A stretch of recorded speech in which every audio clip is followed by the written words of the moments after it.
Alors, cette première réunion ministérielle, qui s'appelle Conseil de médiation et de sécurité, va se pencher sur les questions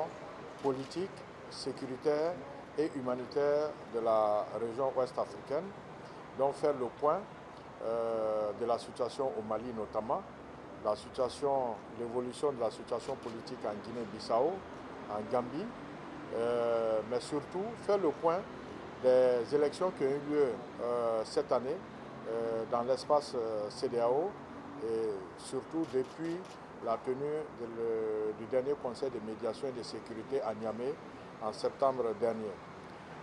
Il s'agit donc de la Côte d'Ivoire, de la Guinée, du Niger et du Burkina Faso. Et sur le cas du Burkina Faso, nous nous réjouissons que nous avons eu une élection inclusive, un processus apaisé,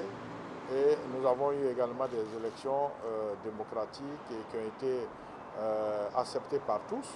et qui ont été certifiées donc par la communauté internationale, notamment avec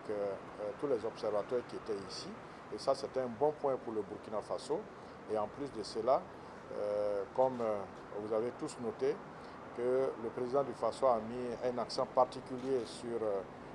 la réconciliation nationale et la cohésion sociale avec la création d'un ministère d'État et qui est dirigé par l'ancien président donc, du CEFOP.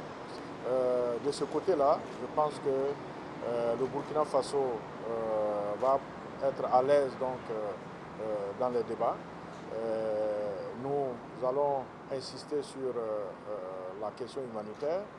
et nous saluons les efforts que la CEDEAO a fait, mais nous allons en appeler encore à un effort encore de la CEDEAO, mais surtout en appeler à une solidarité internationale et également sur la question sécuritaire, comme vous le savez, il y a le plan d'action de la CEDEAO qui a été adopté ici même à Ouagadougou en septembre 2019. Le Burkina Faso, le Mali, le Niger, le Nigeria restent toujours confrontés à la menace terroriste. Il y a des efforts à faire et il est important que le plan d'action de la CEDEAO, qui devait être financé à hauteur de 1 milliard de dollars, puisse être opérationnel.